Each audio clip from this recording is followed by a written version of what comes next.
Every world believes it will last forever. Peshtigo was wrong.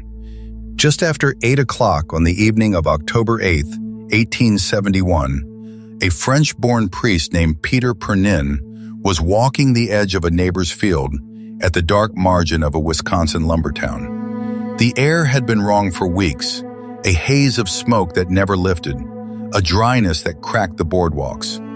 Now something stranger happened. Old tree stumps along the clearing began to glow and flicker on their own, lit from within, with no spark falling and no wind to carry one. Pernin stood and watched them burn quietly in the stillness, and felt, for the first time, a fear he could not name. He went home to wait for it. The town behind him was made entirely of things that burn. Peshtigo sat on a river of the same name above Green Bay. 1,700 people living off the pine. A sawmill, a woodenware factory turning out pails and broom handles, sidewalks of plank, sawdust spread thick in the streets to settle the mud. That summer the rain had simply stopped. Loggers and railroad crews cleared land the cheap way, by burning the slash, and the small fires never fully died. The whole northern forest had been seasoning all autumn like kindling in an oven. 250 miles to the south, that very night, a barn was catching fire on the west side of Chicago. By morning, the two blazes would belong to the same date in history, but only one of them to history's memory. As Chicago's flames climbed toward the headlines of the world, Peshtigo had perhaps 4 hours left, and no one beyond the tree line knew its name. Around 8:30, the sound began. It came from the southwest, low at first, then rising. Survivors would compare it to a freight train, to 1,000 wagons, to the roar of the sea. The sky to the south turned a deep copper, then blood red. Pernin hurried home and began loading a trunk of valuables into his wagon, harnessing his horse by the light of a sky that should have been black. He called for his dog. The animal crawled under the bed and would not come out, frozen, staring at nothing. But Pernin turned back for one thing more.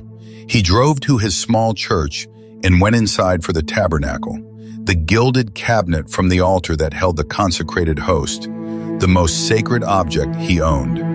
He wrestled it out into the wagon, this heavy gold box, the one piece of his world he meant to carry out of the fire alive. Then he drove toward the river, and the river was the only direction anyone in Peshtigo was driving anymore. The firestorm arrived all at once. This was not a line of flame creeping through grass. It was a convective hurricane, a column of superheated air spinning so violently it threw fire ahead of itself in balls and sheets. Witnesses saw the very air ignite above the rooftops. The heat melted the iron wheels of railroad cars and lifted houses whole into the dark. In the crush of bodies and animals stampeding for the water, Pernin's wagon was shoved over the bank, and the tabernacle slid out and floated away into the black current. He let it go. He waded in after the others to save the only thing left to save, which was himself. What followed in the Peshtigo River was its own kind of ordeal.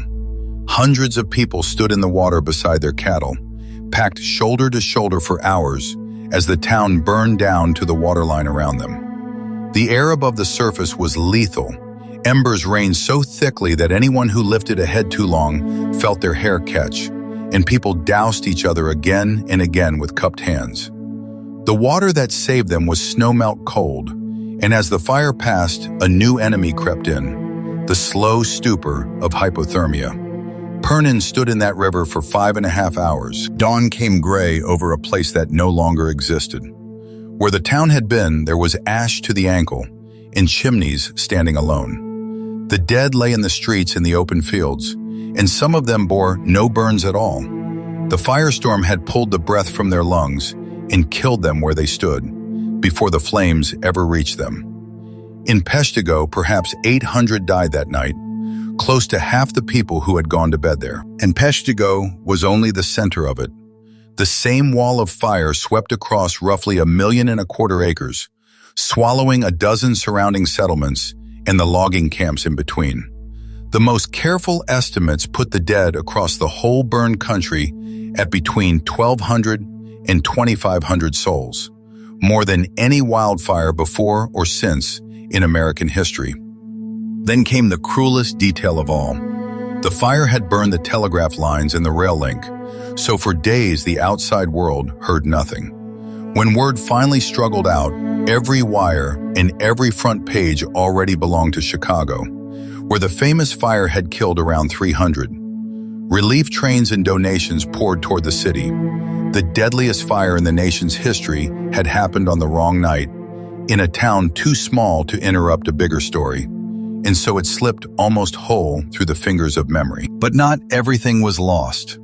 Days after the fire, searchers along the river found the tabernacle Pernin had abandoned, floating upright and bone dry on a charred log, the host inside untouched. To the priest it was a sign, and he stayed to rebuild his scattered parish from the ash.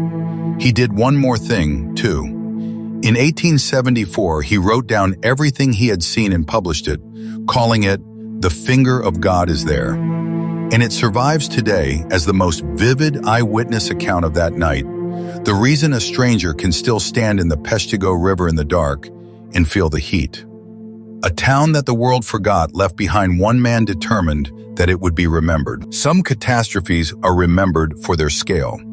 This one is remembered, if at all, for its timing. The deadliest fire in the country's history, lost in the smoke of a smaller, louder one. Another world remembered.